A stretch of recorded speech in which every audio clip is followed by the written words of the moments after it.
The dog sitting job. In 2017, I moved to a tiny rural town in Illinois. Population, mostly retirees. Friends, just one. I was in my early 20s, single, introverted, and completely out of place. The only person I knew, I'll call her Clara, tried to help. She introduced me to a couple in their early 50s who needed a dog sitter. She said it would be a good way to make money, meet people. Beat. I should have trusted my gut. Descriptive. Paint the scene slowly. Their house was a worn-down 1970s brick ranch sitting on a stretch of land backed up to thick woods. It looked tired. Peeling trim, sagging gutters, the kind of house that felt like it was holding its breath. The dogs were sweet. The couple wasn't. They were polite, but off. When I spoke, they didn't look me in the eyes. They scanned me, slowly, head to toe, like they were assessing something. Then I noticed the cameras. Everywhere. Driveway, backyard, hallways, kitchen, living room, office, garage, even pointed toward the kitchen table. They told me it was because they sold firearms from their home, insurance coverage. It made sense, but it didn't feel right. Still, I needed the money, and I needed connection. So I agreed. They left for a week. First night, fine. Second night, one of the driveway cameras went offline. I figured it was rural Wi-Fi acting up, but just to be safe, I went to check. That's when the dogs exploded. They sprinted through the doggy door and started barking violently at the fence line where the yard met the woods. It was 10 p.m., pitch black. I couldn't see anything, but they were locked onto one spot. Every horror movie I'd ever seen started replaying in my head. I got them inside, shoved a heavy chair in front of the doggy door. No way they were moving it. I went to bed, uneasy. The next morning, I woke up late. The dogs weren't in the bedroom. The house was quiet. Too quiet. I walked to the back door. They were outside, just casually roaming the yard. My stomach dropped. I turned slowly. The chair I had wedged in front of the doggy door was now sitting in the corner of the room, moved at least 5 feet. There is no universe where 2 dogs could have done that. I called Clara, panicking. She came over. We searched the house top to bottom. Nothing. No signs of forced entry, no broken windows, no footprints. She tried to convince me maybe I hadn't pushed the chair as tightly as I thought. Maybe, but I knew I had. Still, I stayed 4 more days on edge. Then, all the cameras went offline. All of them. Not 1, not 2, all. My stomach dropped so hard, it felt like falling. I texted the wife. She didn't respond. It was close to midnight when the dogs bolted toward the doggy door again. I grabbed the kitchen knife I'd been keeping by the bed. The yard looked empty. Then, I heard a loud thump from the back room. I felt it before I processed it. That presence. You know when a room doesn't feel empty anymore? I asked, "Who's there?" Nothing. I locked myself in the living room with the dogs and debated calling the police. Then, my phone buzzed. Text from the wife. "Hi, don't worry about the cameras. You're safe." Safe? I never mentioned feeling unsafe. Another text. "Can you make sure I didn't leave the garage door open to the inside? I don't want anything getting in." The garage door she was talking about was in the back room, the same room I heard the noise from.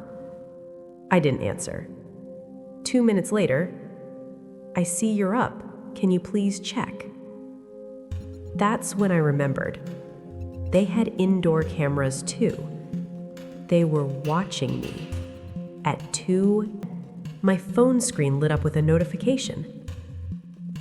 For a split second, that faint glow illuminated something next to the garage entrance.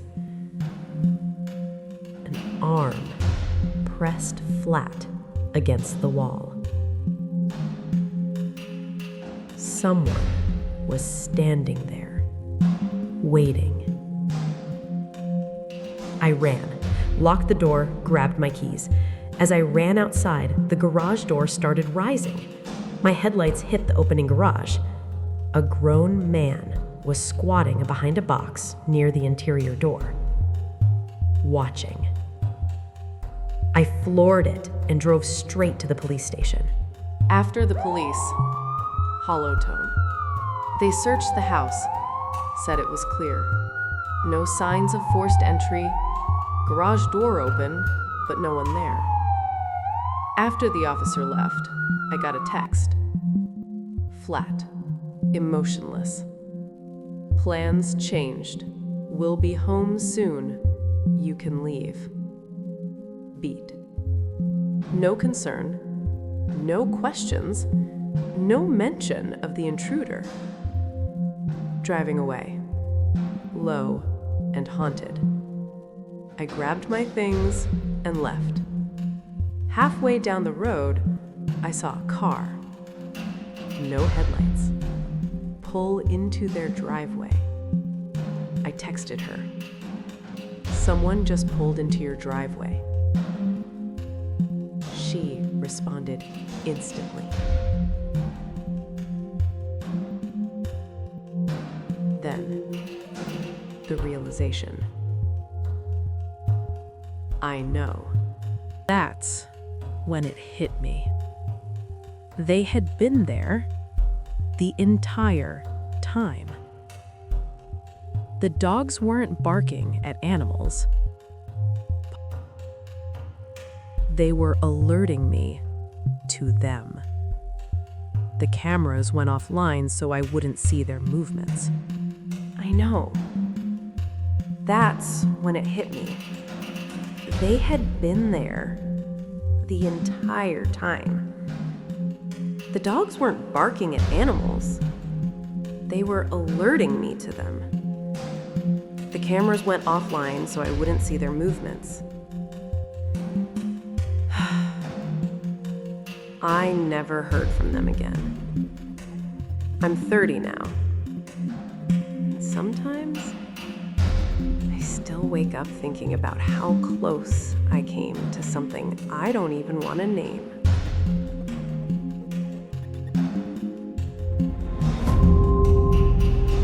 I bartend at a busy bar just outside Baltimore. No waiters, just bartenders and cooks. You order everything at the bar, pick it up when it's ready. It's chaotic, loud, packed almost every night. I love it. That night was a typical weekend. College crowd, tequila shots, bad tips. Then I noticed them. An elderly couple sitting in a corner booth. that wasn't unusual. What was unusual, they weren't doing anything. No drinks, no food, no talking. Just staring at the wall. Not at each other, at the wall. I watched them for almost an hour. They never moved. Eventually, I walked over. "Can I get you something?" The woman didn't react, didn't blink. The man slowly turned his head toward me. His skin was pale, his eyes sunken, his expression empty. He didn't speak, just shook his head once, slowly. I walked away with a cold knot forming in my stomach. Later, I glanced over. They were staring directly at me now, unblinking. By the time I looked again, they were gone. After closing, tired but unsettled. After closing, I asked my coworker Karen about them. She looked confused. What couple? She swore no one like that had come in. And Karen remembers everyone. As I walked to my car, I froze. Across the street, under a single streetlight, 2 figures, standing there, side by side, watching me. I got in my car and left.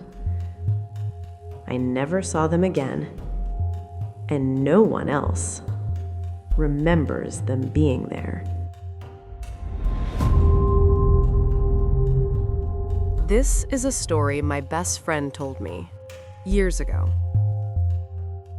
It's the kind of story that sticks to you, the kind that changes how you feel about the woods. His dad was a tree saw operator, one of those massive machines that can drop old-growth giants in seconds. He worked deep in the forests of the Pacific Northwest, often completely alone. He wasn't paid by the hour. He was paid by the tree, which meant 16 to 20-hour days weren't uncommon. On this particular job, he and another operator, Griffin, were assigned to a remote mountainside. So isolated, it took the company 3 weeks just to cut a road wide enough to reach it. By the time they started work, they were alone, miles from civilization. 10 days in, things started getting strange. At first, it was just static on their radios, then voices, faint, muffled, almost layered beneath the static. They switched channels. The voices followed. That shouldn't be possible. As they moved higher up the mountain, the chatter became clearer. Not full conversations, just fragments, casual tones, mundane words, firewood, water, supplies. But something about it felt wrong. Then they started finding signs, footprints, discarded containers, makeshift campsites. Up there, no one should have been. One afternoon, Griffin found a tent hidden just off a narrow trail. He called my friend's dad over. Inside was a sleeping bag and a duffel bag. What they found inside made their blood run cold.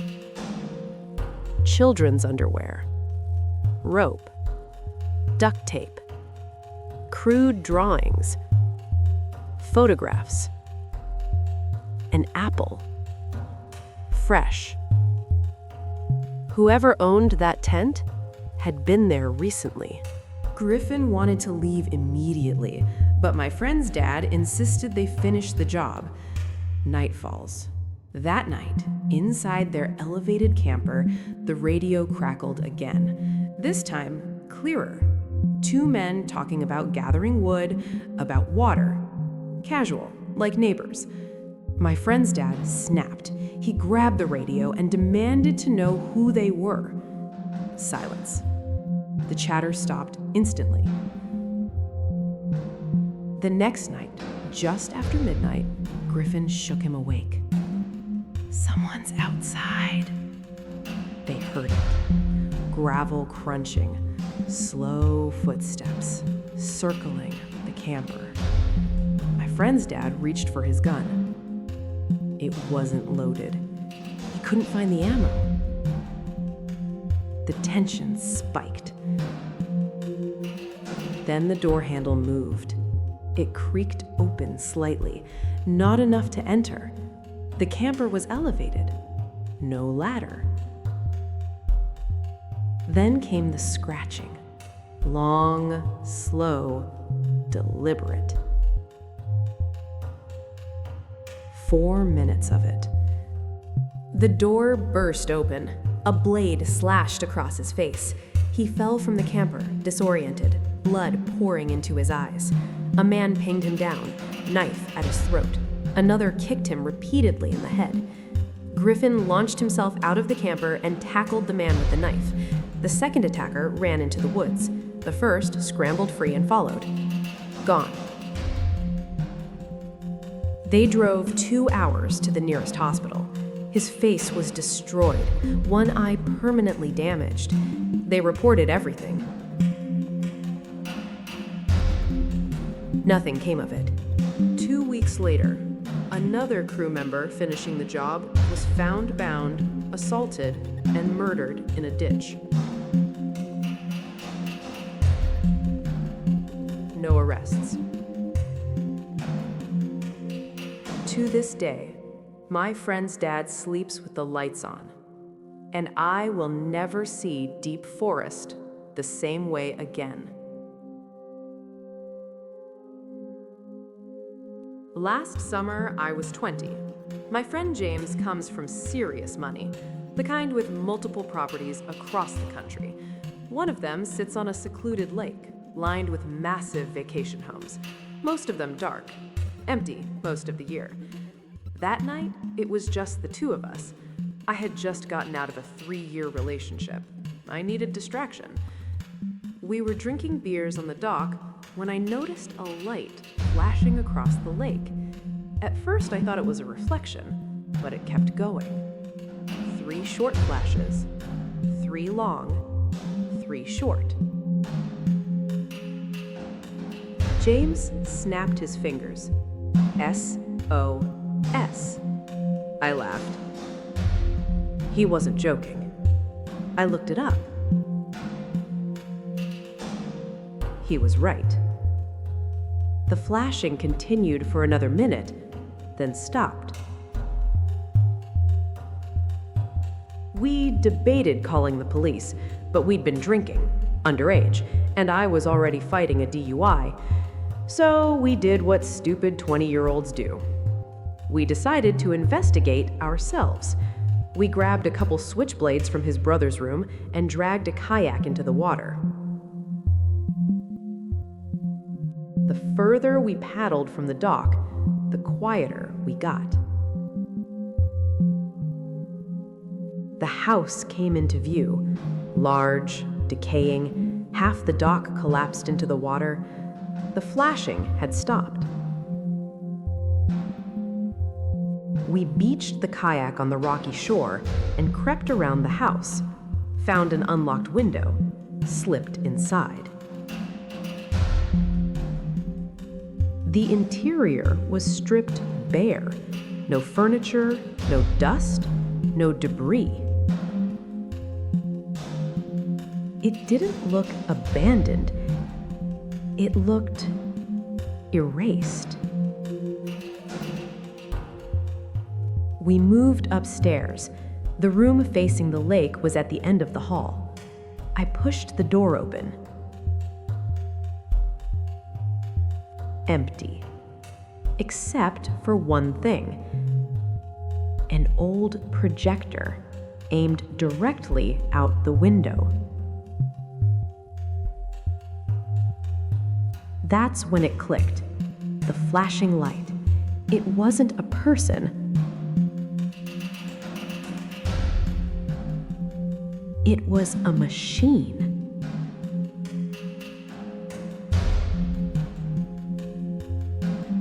This was bait.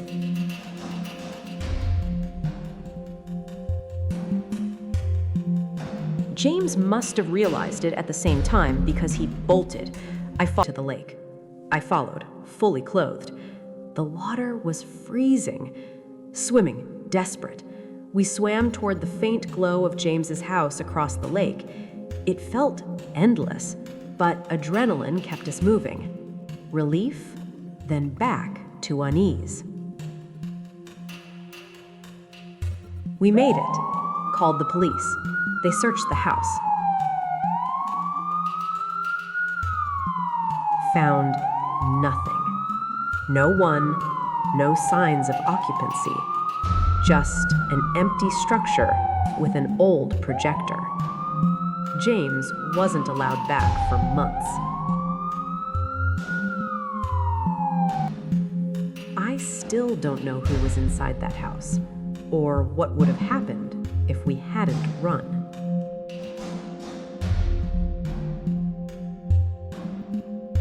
I moved to my new place for a fresh start. The neighborhood was quiet, upscale, mostly families, except for the house next to mine. It was enormous and oddly close to my property compared to all the others. When I finally went to introduce myself, I expected a middle-aged dad. Instead, a guy my age opened the door. Mullet, wide grin. Too wide. "Oh wow," he said. "Someone born in my decade." We joked about being the only younger guys in a sea of families. He introduced himself as Damon, invited me for a drink sometime. Laughing it off, I jokingly said, "Why not now?" The shift. He looked over his shoulder before answering. Beat. Let that breathe. Then, wish I could. Working. What do you do? A slight shift in his smile. Finance. No details. Quiet observations, building unease. He lived alone, in that giant house. We exchanged numbers. I walked home feeling lucky to have a neighbor my age. Tone shifts, but something about him didn't sit right. The way he scanned his own living room before answering. The way his smile dropped when I asked normal questions. I told myself I was overthinking it. Final line, slow and certain. I wasn't. The first strange thing happened 3 nights later, around 1:40 in the morning. I woke up to what sounded like metal dragging across concrete. It was faint, but repetitive. Scrape. Scrape. I checked my phone camera through the blinds. Damon's driveway light was on. His garage door was slightly open, maybe a foot off the ground. I couldn't see inside, but I could see shadows moving, slowly, back and forth. The scraping continued for almost 20 minutes. Then the garage door closed.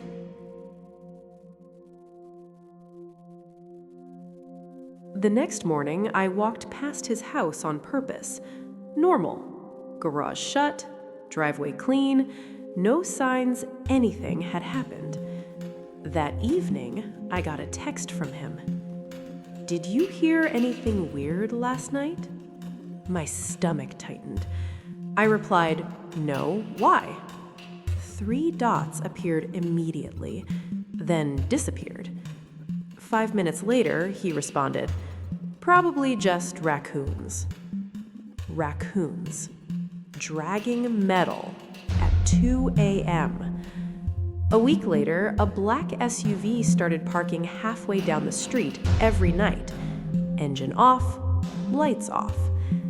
Just sitting there. I noticed it around midnight the first time, then again the next night, and the next. It was always parked facing Damon's house. Then I confirmed it. One night I saw Damon outside, standing in his yard, just staring at the SUV. Not moving, not on his phone, just standing there in the dark, watching it. Then the SUV slowly drove away. The next morning, Damon knocked on my door. First time he'd ever come over. He looked different, tired, eyes red. "Hey," he said quietly, "if anyone ever asks about me, you don't really know me, right?" I laughed nervously.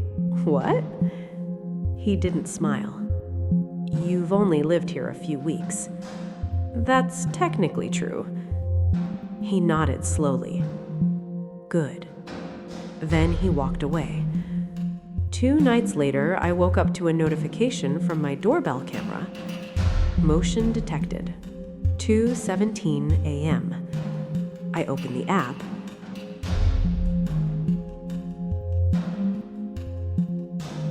My blood ran cold. Damon was standing on my porch, not knocking, not moving, just standing there, looking directly into the camera for nearly 3 full minutes. Then he stepped forward and leaned closer. His face filled the screen, and he whispered something. There was no audio playback on my model, but I could read his lips. "Don't answer your door tomorrow." Then he walked back home. I didn't sleep. The next afternoon, around 3 p.m., there was a loud knock at my door. Not a doorbell, a knock. Heavy, authoritative. I checked the camera. Then, 2 men, plain clothes, one showed a badge. Detectives. I opened the door. They asked how long I lived here, if I knew the man next door, if I'd noticed unusual activity. Then they asked, "Have you seen any young women enter or leave that house?" My stomach flipped. They told me Damon wasn't in finance. He wasn't even from this state. The house wasn't in his name.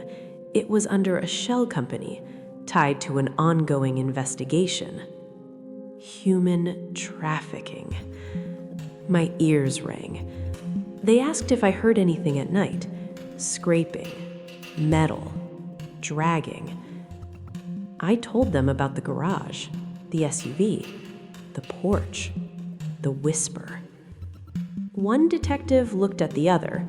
They told me to pack a bag and stay somewhere else for a few days, just in case.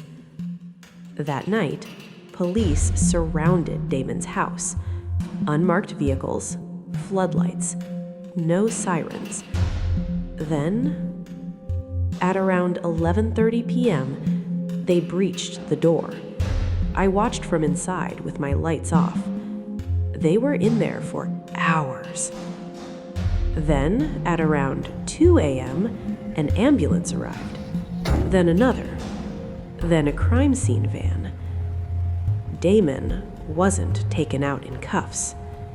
Damon wasn't taken out at all.